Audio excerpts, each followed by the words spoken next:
we go, boys. We're back. Welcome back to the Grade Cricketer. Been a couple of days off. Been a while. Been a minute. Been a hot minute. Here we go, though. Third test, day one. Good morning to you, Sam Perry. And to you, Ian Higgins. Thank you very much. Let me give you some numbers here, Pez. England all out for 112 of your cricket runs.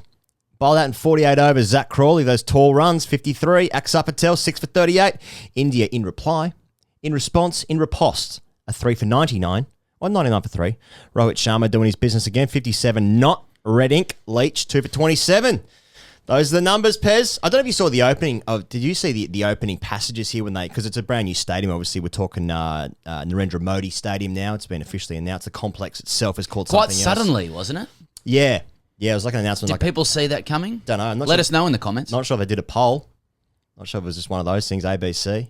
Modi Stadium. Modi Stadium. And the Indian President Kovind, I believe it's pronounced, greeted both parties. Right. Both teams, and just the humility of it. That was very humble. Okay. And there was I did like the namaste greeting. Right. And I just it just made me think because the England players were doing it as well. Bairstow, they're all doing the namaste thing, very respectful. I just think that's Australia.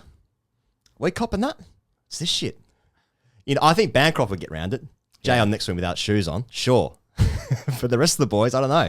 I just thought it was a really nice.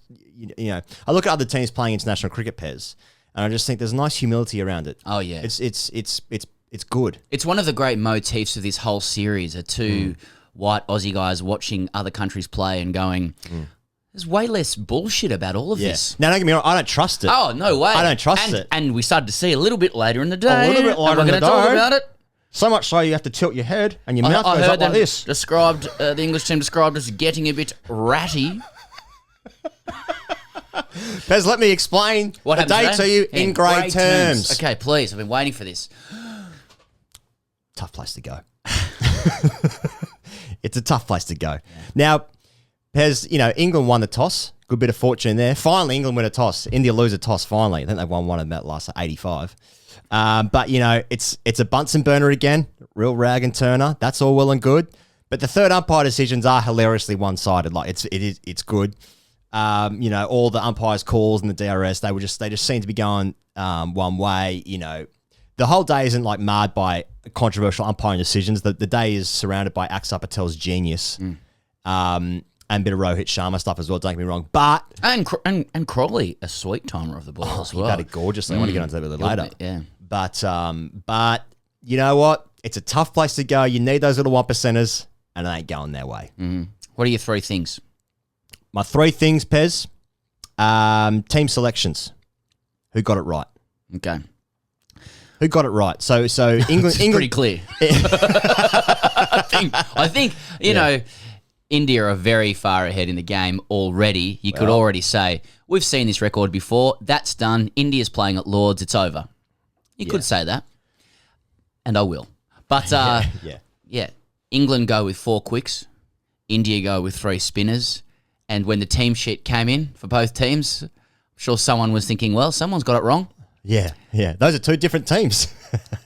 And here's my theory. Please. While they didn't have, Ben Folkes or Joss Butler saying to, Ravi Ashram behind the stumps, we'll see it with the Gabba or anything equivalent. I do think that England have been looking at this game going we'll get you at the pink ball.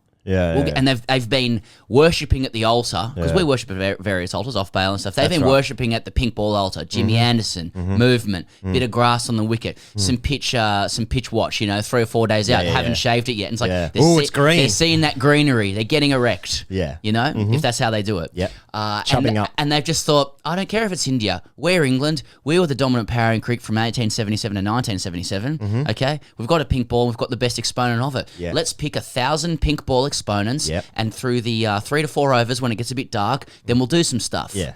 And then I've seen people say, well, that doesn't really matter if you're batting shit. Well, it does, because when you've got Jofra Archer coming in at number 8 Yeah. In the 29th over, hey, Joff, you're right to go at 29 overs? Axar's ragging him. Yeah. You can't see the seam because it's a pink ball. Yeah. Yeah, it is a problem. It is a problem. So they got a bit seduced by their own pink ball erections. Yes, they did, and you've been saying that for quite a while. Now, I reckon they picked this team. They picked this team about a month ago. I reckon, Pez. They picked the team. This is the game. They had their eye on this one. Pink ball, is it? Yeah. Well, here we go. Let's Yeah. surround the group. It's the word pink. You know, it's Yeah. like, oh, well, that is us. Yeah. We are the pink ball We team. are the pink ball team. Yeah, we are Jimmy. Yeah.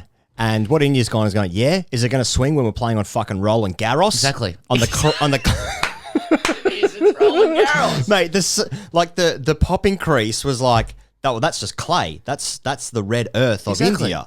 And like Joe Root like went for like a back foot press when he batted for 5 minutes, Yeah. and it's like it was just a Yeah. clay explosion. Yeah. Like I'm watching Art Attack. Well, I think most people have been right to point out that it's a different service to the one before. We're not talking about that like strange behaviour of the balls. In fact, most people have been, you know, even in England, have been good enough to say it was a turning wicket, but it's not 112. You know, It ain't 112. Now people are starting to see the skill just ain't there No. to play. No. And what I have disagreed with, though, is those who are saying, like, you know, there are a lot of balls that it's actually the straight one that did them, the straight ones that weren't doing too much.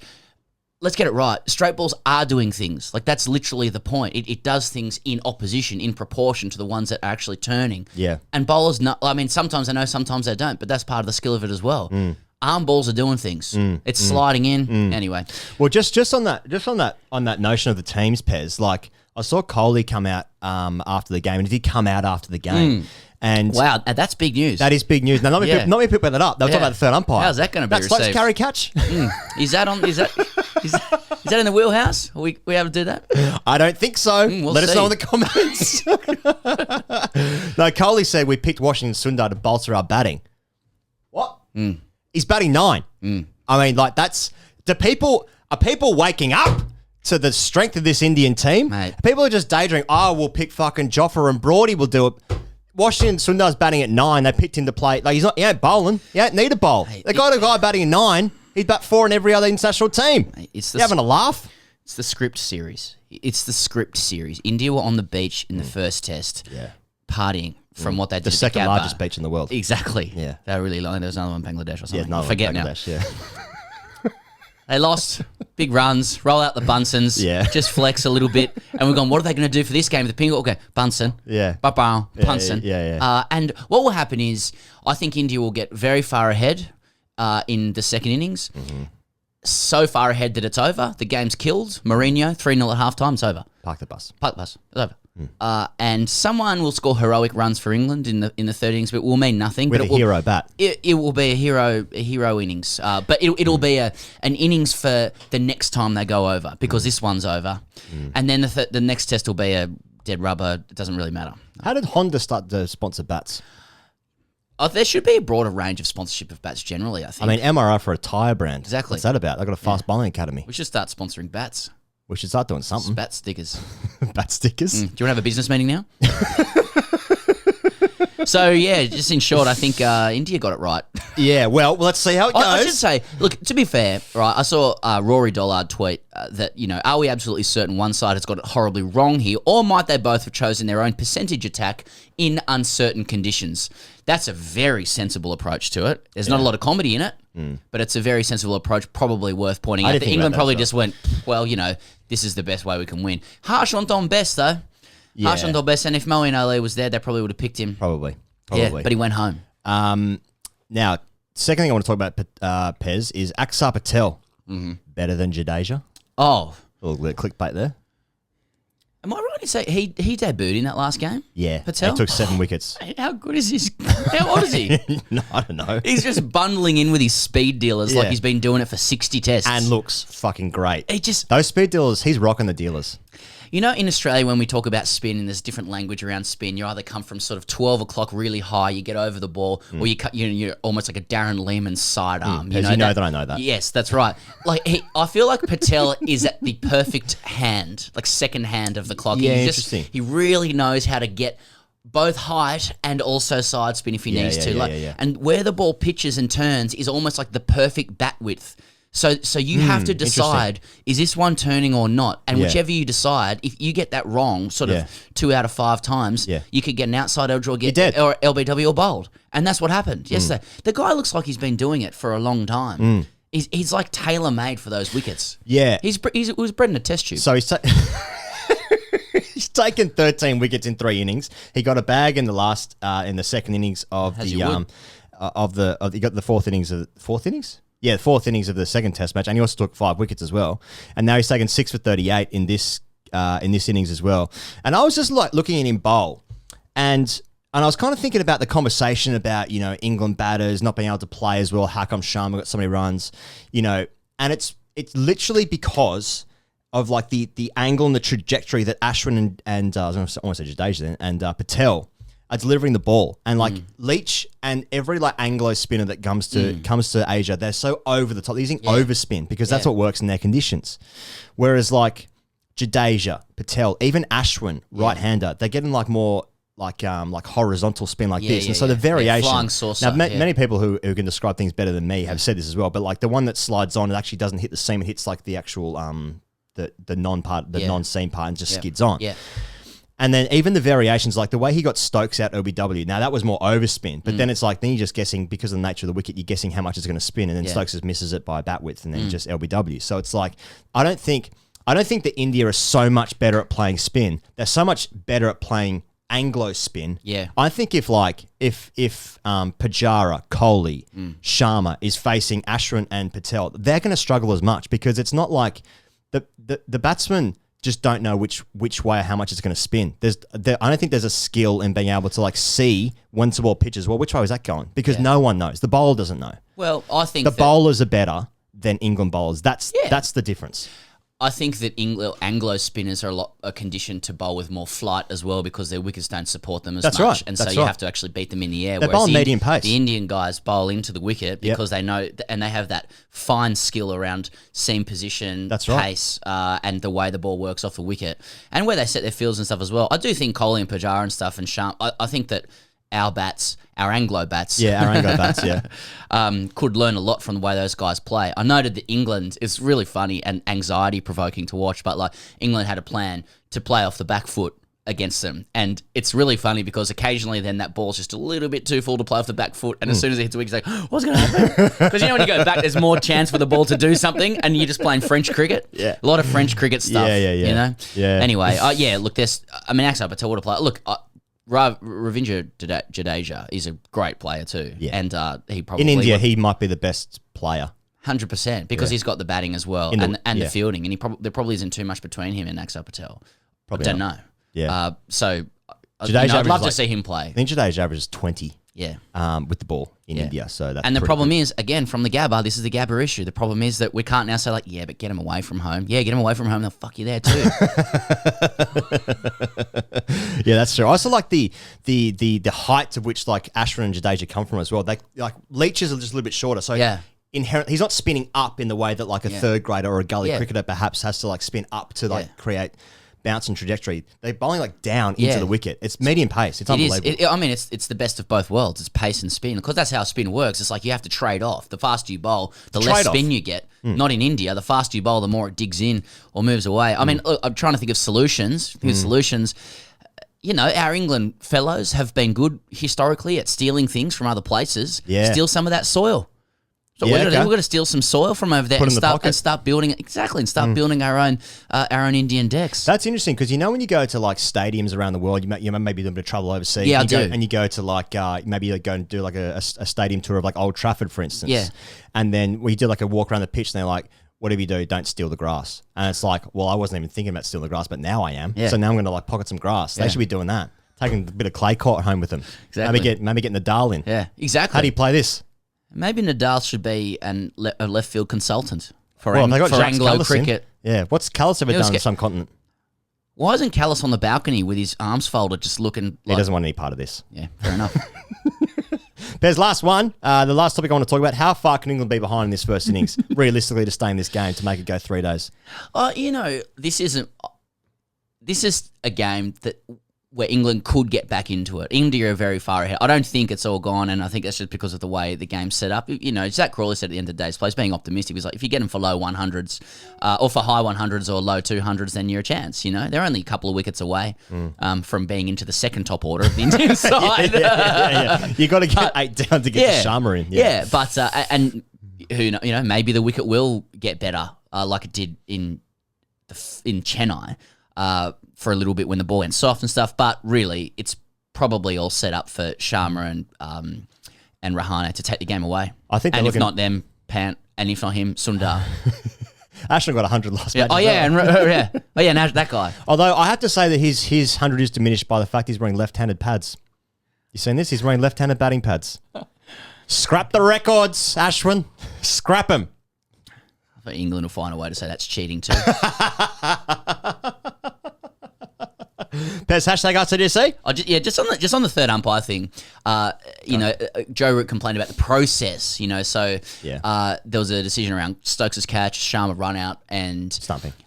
Pardon me, yep. Sharma stumping. And Joe Root was more upset, not so much with the decision, but the fact that, for the English ones, they took a long time to decide. They really went over it. And then for these ones, that was just like, nah, it's all good. It's in your decision. Well, I don't know if you saw this, they also reviewed... the on-field umpires reviewed Kohli getting bowled. Are we sure about that? Hang on a sec. Hang on. And as part of the script as well, this is when the wheels start to fall off a little bit. And that all gets its context from Chennai with, that howler, especially off the, where they didn't even look at the glove. that we talked to Mark Butcher about. I just like it just sort of reminded me, like Joe Root was really clear. It's like, I'm not upset with the decision. I'm upset with the way that it came to be. And like, that's how that's how I have arguments with my wife when I'm wrong, I was just kind of like, oh no, I'm not arguing about what happened. That's fine. But the way you spoke to me, or the way we spoke to each other. And then you can make the argument about something else. Like, oh no, it's the consistency that I've got a problem with. Yeah. It's like a maths exam. It's like, the answer's right. Like, so, hit the ground. But show your working. The working was Show me right. the working. Yeah. Yeah, you and use cheat? This is Pax Britannica Asian century stuff. Yeah, but you didn't go about the decision correctly. Yeah. And I'm a little bit upset about that. And so I'm just sort of dog whistling. It's like, there's still a way to do this correctly, guys, because I'm losing in every other area of this game. Yeah. Well, they've got a bit of beef with Chowdhury in the past. There was like an incident that when Owen Morgan was captain for the one-day game. They had a bit of beef with this guy. And Chowdhury actually left and was admitted to hospital. So... Yeah, well... So... What do you want to do with that, mate? Fuck. Okay. Hope he's all right. It's like 4 years. Yeah, still. Yeah, he's still umpiring. What do you think about that, huh? It's just a little bit of that. There's a little bit of like, United beat Southampton 9-0. Let's talk for 60 minutes about the VAR decision. When Went it was down easily, I thought. Yeah, it's like, I don't know the way they... What about that? Is it, it just has there is a slight undertone of like, well, we just have a few concerns about whether this is just going in their favour. It's like, nah, you're down, you're losing a lot, and that's a big part of it. And that catch did hit the ground with Stokes. Yeah. Play on. Yeah. But at the same time, they did review Kohli getting bowled, so, Oh, yeah. It's all part of it. It's all part of it. It's the rich tapestry. It's all part of it. As I said, hard place to go. Yeah. It's a hard place to go. I'm sure England have a lot of sympathy for us if we were complaining about the third. Almost definitely, yeah. Hey, Pez, let's just do one hashtag AskTDC. I want to do it from... SS writes in, he says, hashtag RTDC, the tour runs make me feel safe, whether it was Flintov, Peterson, and now Crawley. They make me feel safe. Does it matter that Crawley is built like a stick? I watched a lot of his innings, Gorgeous. And the height actually works for him. There's a real fluency to it. There was one forward defensive down the ground. He looks sensational. He timed the ball so sweetly. On the 2 Hacks 1 Pro podcast, Vision Wheel, great cast. Should listen to it. They were suggesting that it was on par, if not better, than the way Sharma was hitting it. Like it just, and he hasn't played a game in this series. He's been socially distanced from the trauma of the last few tests, and he's come in. He's come in and, as they say, done it off his dick. Yeah. Until he was out. But now, I like Crawley. Many people don't understand what tour runs are who'll be watching this.